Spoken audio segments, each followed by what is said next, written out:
তরল, কিন্তু hydrogen sulphur হচ্ছে গ্যাস। কেন? কারণ পানির মধ্যে হাইড্রোজেন বন্ড থাকে। একটা জায়গায় যদি তোমার বন্ড বেশি থাকে, ওই জায়গাতে কি হয়, বেশি ঘন হয় জিনিসটা। আরেকটা জায়গাতে বন্ড নাই, তাহলে ওই জিনিসটা বেশি ফাঁকা ফাঁকা। মূল মূল কথা এখানে H2S এর মধ্যে হাইড্রোজেন বন্ধন থাকে না। কেন থাকে না? কারণ FON তিনটার মধ্যে হাইড্রোজেন বন্ধন থাকতে হবে, ফ্লোরিন, অক্সিজেন, নাইট্রোজেন, এই তিনটা জায়গাতে। যেমন হাইড্রোজেন ফ্লোরাইডে থাকবে, পানিতে থাকবে, এবং অ্যামোনিয়াতে থাকবে। এই তিনটা জায়গাতে শুধুমাত্র হাইড্রোজেন বন্ধন থাকবে, বাকি কোথাও থাকবে না। H2S সালফার, সালফারের মধ্যে থাকবে না। কেন থাকবে না? কারণ নিয়মই তত বেশি হবে। তার মানে তুমি অক্সিজেনের মধ্যে যদি চিন্তা করো, অক্সিজেনের তড়িৎ ঋণাত্মকতার পার্থক্য 0। তার মানে অক্সিজেনের তড়িৎ ঋণাত্মকতার পার্থক্য নাই, তাহলে এটা আয়নিক যৌগ হবেই না। 20% সমযোজী। তাহলে কোনো যৌগ 100% আয়নিক হতে পারে? 100% আয়নিক হইতে পারে না। 100 মানে সর্বোচ্চ 90% হইতে পারে, যেটা আসলে এক্সিস্ট করে না। আমরা জাস্ট তিনটা পয়েন্ট মনে রাখবো এখান থেকে। 100% আয়নিক যৌগ বলতে কিছু নাই, 100% সমযোজী যৌগ বলতেও কিছু নাই দর্শয়। অক্সিজেনের।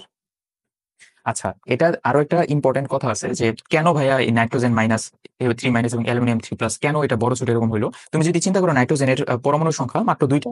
হ্যাঁ। হ্যাঁ, তারপর হ্যাঁ, ক্যাটায়নের আকার এখানে ছোট হবে হচ্ছে আয়নিক যৌগের গলনাঙ্ক বেশি হয় না? স্ফুটনাঙ্ক স্ফুটনাঙ্ক বেশি হয়। পানিতে দ্রবণীয়তা বেশি হয় না আয়নিক যৌগে? হ্যাঁ। হুম, নিহত। আর সমযোজী ধর্ম তত কম হয়, বা ভাইস ভার্সা আমরা এটাও বলতে পারি। যার সমযোজী ধর্ম যত বেশি হয়, তার পানিতে দ্রবণীয়তা তত কম হয়, স্ফুটনাঙ্ক কম হয়, গলনাঙ্ক কম হয়, আয়নিক ধর্ম তত কম হয়। আবার উল্টা ভাবে বলতে পারে, আয়নিক ধর্ম যার যত বেশি হয়, তার তার গলনাঙ্ক বেশি হয়, তার স্ফুটনাঙ্ক বেশি হয়, তার পানিতে দ্রবণীয়তা বেশি হয়, বাট সমযোজী ধর্ম আবার কম হয়। হবে। ভেরি আবার গুড, উল্টা দিকে সাবাস। যদি ভাবি তাহলে সাবাস, তাহলে তার উল্টাটা হবে। তাহলে আয়নিক হবে তাহলে ফ্লুরাইড, যার ছোটটা। এটা পর্যায়ভিত্তিক সোডিয়াম, ম্যাগনেসিয়াম, অ্যালুমিনিয়াম, হুম। তাই তো বাম থেকে ডানে গেলে আহ, আকার কমে। ডি অরবিটাল যেটা থাকবে ওটা প্রাধান্য বেশি পাবে। তার মানে এইটা আবার ফাজানি নিয়ম কাকে প্রাধান্য দিচ্ছে? সমযোজী বৈশিষ্ট্যকে প্রাধান্য দিচ্ছে।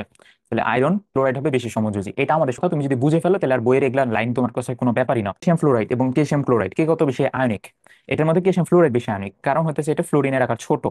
যার ক্যাটায়নের আকার ছোট, অ্যানায়নের আকার বড়, সে তত বেশি সমযোজী। এই যে এটা বেশি সমযোজী, যার কারণে এটা যত বেশি সমযোজী তার গলনাঙ্ক তত কম। যেটা গলনাঙ্ক কম, এটার গলনাঙ্ক 1392, এটার গলনাঙ্ক মাত্র।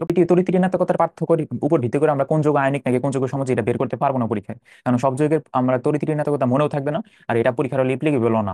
মানে মনে থাকে না আর কি, মানে করা যাবে না আর কি। তুমি যে কোনো বইয়ের এমসিকিউ দেখো, তুমি যদি একটা করতে পারো পোলারিটি দিয়ে, আমাদের পরে বইলো করা যাবে, ঘুরে ফিরে করা যাবে, বাট আমাদের জন্য মানে সোজা না। যেটা সোজা ওইটাই তো কাজে লাগাবো।